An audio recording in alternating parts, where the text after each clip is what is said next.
ALMA is the largest radio telescope observatory in the world, with its radio dishes looking around the cluster of the universe that we are able to observe, searching for our cosmic origin and answers amongst the infinite or almost infinite circumstances coincidence in the universe. The elite of world science, its warriors, a gigantic joint project of 23 countries in which Ukrainians also participate.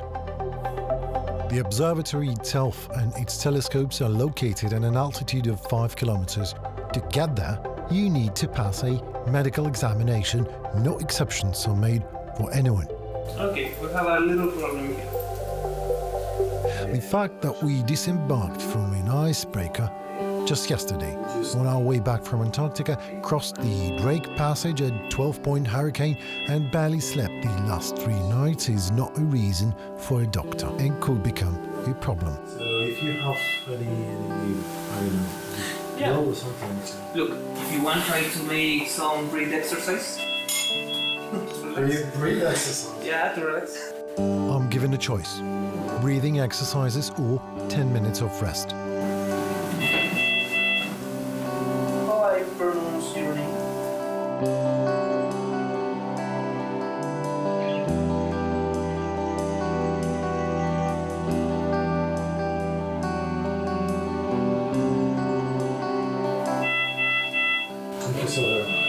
No problem. Pay attention with your symptoms, okay? If you have headache, dizziness, Sure. All right, thank you so very much. Okay, mister. Have a nice day. Our guide, Farid, helps us connect the oxygen supplement devices. You will find this additional bag, okay? So please find up your oxygen. And we go up 5 kilometers closer to the stars.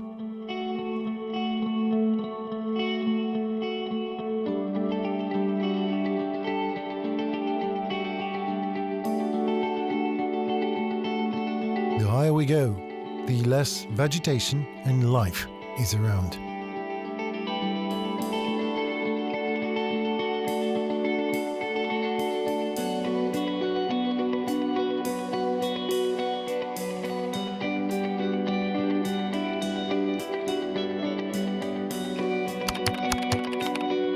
Atacama Large Millimeter Array.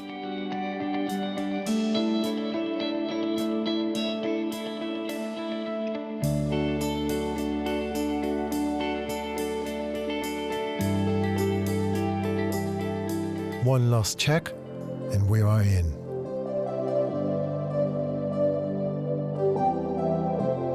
These are just some mementos from my father. This is actually a sample of moon dust that was brought back in one of the Apollo missions, and he measured the polarization properties of dust. His PhD was related to the polarization of light scattered from planetary bodies within the solar system. And here you see the outcome of the experiment. He built what is called a goniometer, a thing that measures polarization. These are his measurements, and from this curve, comparing the structure of the dust particles to the polarization properties, you can say something about the way that the shape of the dust is distributed.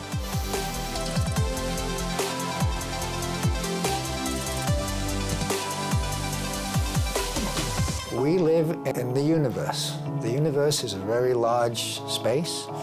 We don't understand an awful lot about the world around us. And I think it's really important, an important part of understanding that universe is scientific exploration of what's going on. The other benefit of exploring the universe around us is the fact that it leads to understanding of mechanisms, of processes, of how things work in society on a daily basis, just because of the things that we learn in exploring the universe around us. And those things have applications on healthcare, in the internet. We take all those things for granted, but behind those discoveries, there was scientific exploration. I mean, the reason we have high-speed computers today is because somebody in the 50s started thinking about the way that materials behave. Without scientific exploration, we'd be where we are today with, our cell phones, our computers, the things that we sort of just assume exist. They exist because we actually endeavored to try and understand the fundamental principles behind the world around us. ALMA is uniquely suited to looking at the cold, cool material in the universe, which is largely the dust and the molecules that are in the space between the stars. And it's the stuff from which stars are born. The origins of life and the whole world around us is made from atoms that come from the interiors of stars. Stars live and die. The larger ones explode, and they distribute the heavy elements, oxygen, nitrogen, carbon, the things that we're made of. They distribute that in the universe. Eventually, for physical reasons, that material starts to coalesce in interiors of these giant molecular clouds, and ultimately they form stars and restart the process again. ALMA is uniquely designed to examining the molecules and the dust inside these large clouds, and so it enables us to better understand the mechanisms that lead to the distribution of the heavy elements and that you and I ultimately may come from. We're also uniquely positioned to study the formation of systems like our own solar system. Our solar system is of order 5 billion years old. What did it look like 5 billion years ago? Why does it have the structure it has with planets around orbiting the sun, our star? Well, with ALMA, we're actually able to image very similar systems to our own solar system 5 billion years ago, so we can understand or begin to understand the processes of planet formation in a system that will be very similar to our own solar system. We have different partners. It's Japan, it's a European, Southern European Observatory, ESO, and it's a American part, which is Canada and United States. So I'm looking only after US and Canadian and North American in general scientists who has our contract. We have in total 250 staff, more or less, of which around 20 to 25 are astronomers. The rest are mostly engineers, technicians, and support staff who keep the observatory running. At the moment, I'm the interim head of the AOPG group, which is the Array Optimization and Performance Group. We do mostly everything related to operations and development of the ALMA Observatory. ALMA has 66 antennas in total. On this total, we have 25 North American antennas, 25 European antennas, and 16 Japanese antennas. So we have a global collaboration here, as you can see. We have one North American consortia, one European consortia, and one consortia from East Asia. So basically, all the antennas are working. We try to combine them in order to work together. It's a technique where we combine the data from each pair of telescopes, and the device we use is called a correlator. A correlator is essentially a supercomputer that combines the data from any pair of telescopes, looking for what we call fringes, and it measures the properties of those fringes that we get in each of those baselines. And from those properties, we can generate the images that you see coming out of ALMA. It has about 134 million processors. It's not the fastest supercomputer right now, but it's the highest. We are working in a very high site, in a very dry site, so yeah, we can do a lot of discoveries with this technology. Sí, y la DB14 todavía no la tengo lista. Entonces voy a pasar a operational la DB04. ¿Sí? Y la voy a revisar. Ok. Cualquier cosa te llamo. Gracias, padre. Bueno, ok. Te vi. Chao. We have a setup here for driving the telescope, running the telescope in the Atacama Desert, 2 hours flying time away. And this is exactly the same setup as we have at the observatory. So Christian here is actually in charge of the telescope at this moment. Christian is working today in collaboration with Asaka-san, who is actually in charge of what science we do at any given moment, picked from a list of observations that we need to carry out, basically ensuring that the data that we collect is as good as it can be.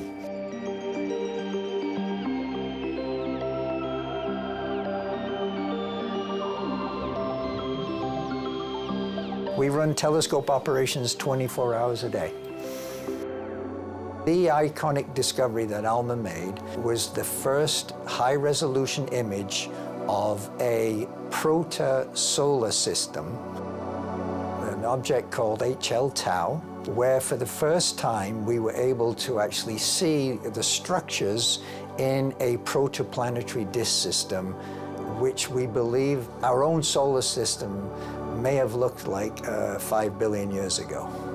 The other image I think that's probably most well known is the image of the black hole at the core of the galaxy M87. ALMA provided the essential sensitivity to enable that image, make it possible to provide the image of a shadow of a black hole. Hi, My name is Henry.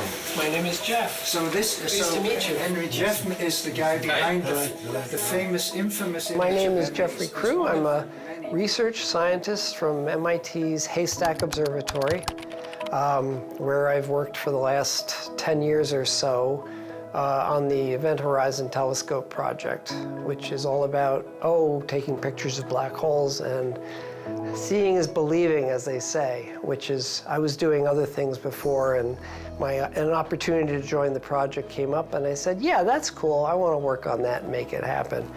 And here we are on the other side, and wow. I'm working here for 15 years already. I've been here when it was in construction.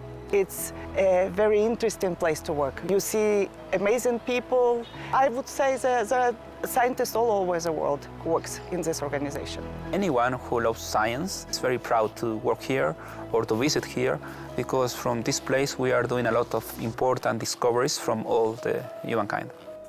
It takes a long time for signals to travel across the universe, and we've only basically been detecting signals from the universe or even transmitting signals into the universe for order of 100 years. So our reach is within 100 light years. So we've only sampled the very near universe with our own transmissions.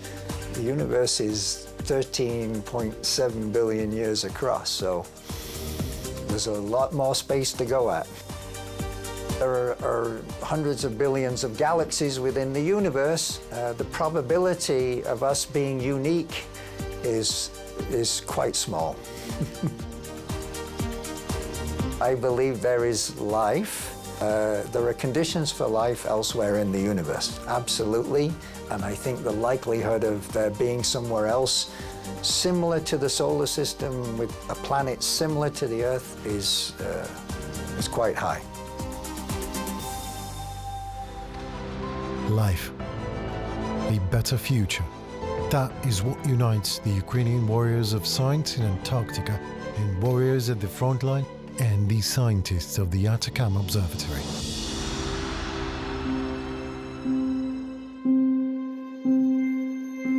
I invite Sean to the screening of the 20 Days in Mariupol film, which will take place in the building of the Italian embassy. The Italian ambassador to Chile and many other officials are here tonight.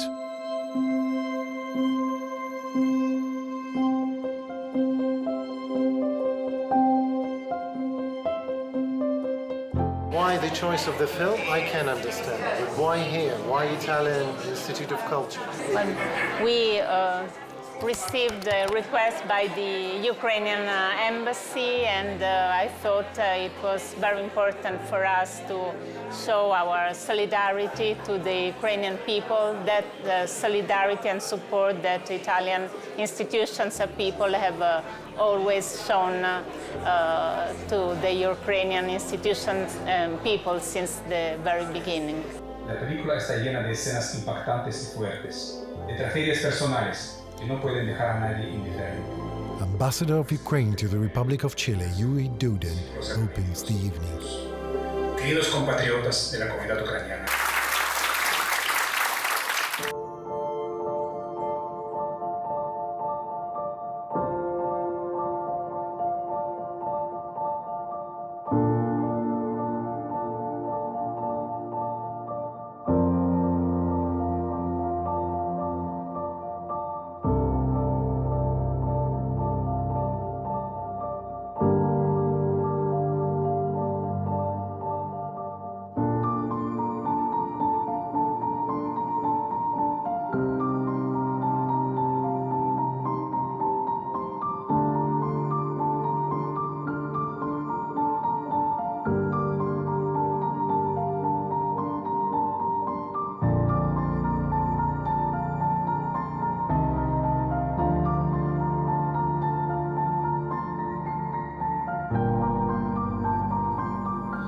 se rinde, Ucrania sigue luchando, Ucrania sigue resistiendo hasta nuestra victoria.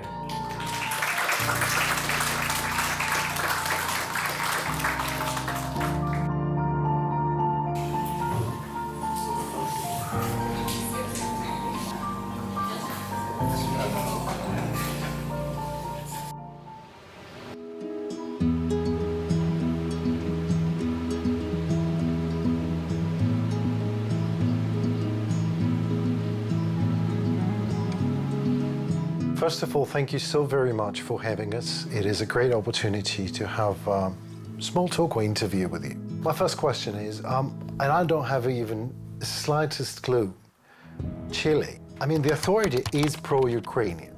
That much is absolutely obvious. But what about the people? What about the nation? What would you say?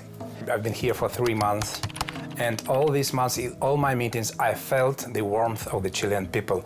I felt the support from them. I never met here a Chilean that would think differently or say differently. Besides all that, we are also engaging in delivering the messages to the Chilean people, and that was one of my targets. To keep the attention of Chileans towards Ukraine, because, you know, with all the wars and conflicts in the world, so we have to maintain this interest and this solidarity with Ukraine despite the distance, despite all the situation in the other parts of the world. I know someone in Kiev. His name is Sebastian Schmidt. He is a Chilean military person who is fighting in Ukraine, for Ukraine, and not only stands for Ukraine, but actually spills his blood because he was recently wounded quite heavily. He's going through a rehabilitation process at the moment, and I brought you a little something from him, actually. It is a patch that he invented by himself, and I will give it to you right now. Sebastian, His Excellency Yuri Dudin just got this from you. Thank you, muchas gracias, Sebastián. Gracias por eso. Thank you very much. It's a real big pleasure to have it here, and a very good, precious gift for me. I will keep it in a good place for me. Voy a guardarlo muy bien. Muchas gracias. Hope to see you soon, brother. If you ask me what moves them to that, I think they don't want just to be indifferent in face of this aggression, which is very cruel and very unprovoked aggression. So they have to fight somehow to defend the freedom of our country and the freedom of the whole world in the end. I would like to say that we are very far away from Ukraine. It's one of the farthest embassies we have in Ukraine, but still we are fighting here for Ukraine and fighting here to keep more assistance, to keep more help, to give more, provide more help to our country, which is suffering from this full-scale invasion. And this is our target, and we are doing our job here as we can do it. You can put next to you, to ALMA, or I don't have much, but this is UATV English. That's what we are doing in Ukraine. All you guys working at the Vernadsky Research Station in Antarctica, I just want to offer some words of encouragement. Continue the work that you're doing. Definitely, I would like to extend my solidarity to the people of the Ukraine, the scientific community. I can sign for the Army, yes.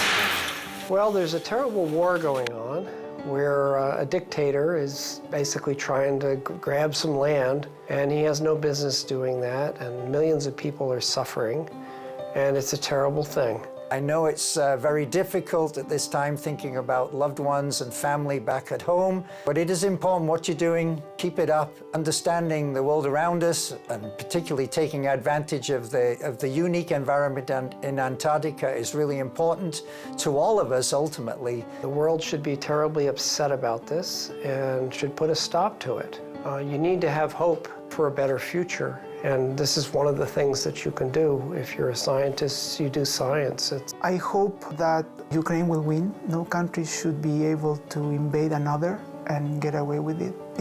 What we're witnessing is a pity, and hopefully you guys will prevail. Для всіх наших науковців. For all our scientists, I would like to state it. We do have future. The future for which we have to stand for and fight for, and we will have it all. Ще буде. Слава Україні! Слава Україні! These people, they do have names. They are with us, here and now. As they battle for a better future for Ukraine and the whole world, whether at scientific or military frontline, continues, no matter what. I kindly ask you to sign the flag, and this flag will go back to Vernadsky Antarctica Station of Ukraine.